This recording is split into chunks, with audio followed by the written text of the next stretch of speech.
Okay, everyone. We've got Dana again joining us, and it's already well into May. It's deep into the second quarter of the year.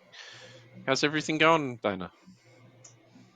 Yeah, so we're in the middle of the quarter, and looking back at April, it's quite short because of the holidays. But seeing all of the targets that we have, we were able to hit the things that we're targeting for April. So now here in May, in the middle of May, we're still on track about the things that we're trying to target, and that includes still the resource library that we're working on, the certification with the SMB 1001. Actually, I think we're not just on track, but we're hitting that as well. And then we also have personal uh, related targets that we're also on track. It's pretty good because you had a couple of weeks off, so it's been me holding the ship most of the time. So that's a bit scary. Thank you, James, for that time off. I need that. I hope you'll also have your time off. It was good to have Easter off, and I think that's important for everyone. Like we're joking around taking time off, but I'm Yeah, noticing already that this year's going by very quickly, and a lot of the partners are getting worn down because they're having to do a lot. So yeah. it's important. It's important that we take some time off because the year's just going to fly by. Mhm. I agree with that. It's something that everyone needs, to take a break. When you say like take a break, something that you really like, everything that's work related is being temporarily shut off as of the moment. So having that time off before we entered this May was very helpful in a sense that we had that kind of a reset. So instead of like dragging ourselves when we entered May, we had this kind of,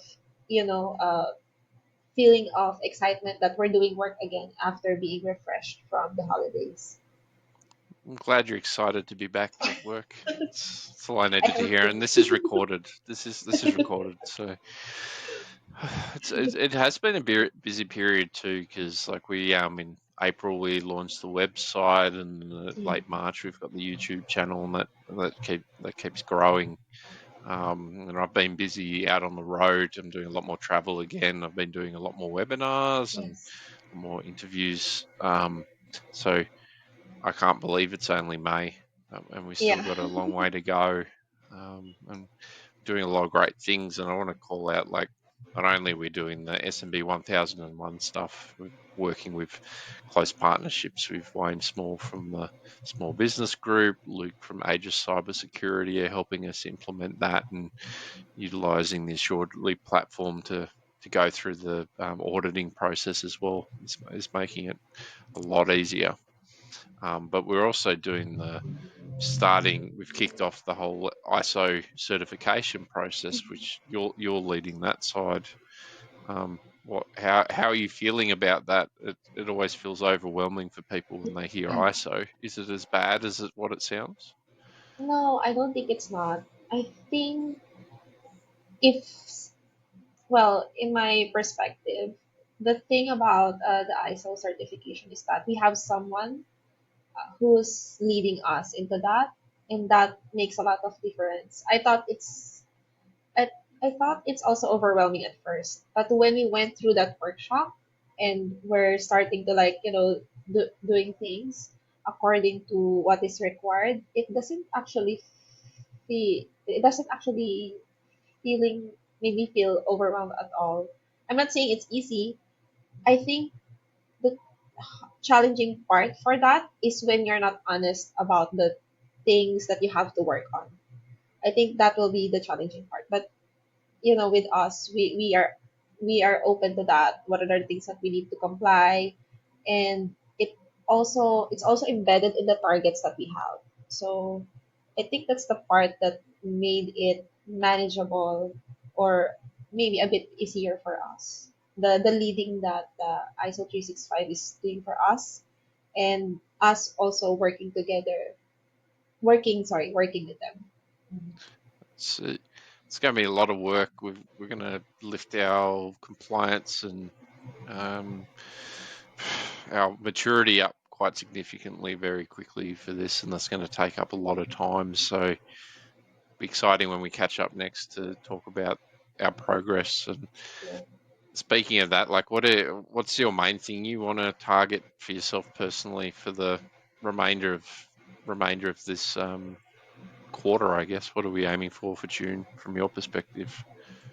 So for June, we still have the remaining ones that we have. I think June, from my perspective, I think it's more of like the personal things that we wanted to target for ourselves. So on my end, it's building connections, and we also have like training plans. Also, I think, I mean, looking at it, the the kind of chaos that we entered this year, it's becoming more clearer now, and it's nice to look at the upcoming month, seeing that we're now targeting something that will help us grow more and feel more encouraged doing our roles. So it's not just like entering June. It's not. It's going for us to be something that's more personal for us, and I think it will help us on how, or it will help shape as well how we're doing our specific roles here in the business. Well, I'm excited, and we'll. I know everyone's always excited to see you and hear the updates. So hopefully, it's inspiring more people to do some more things in their business and cut through some Mm-hmm. of the noise. And we'll see how we're going in June. Yep. Mm-hmm. Thank you, James.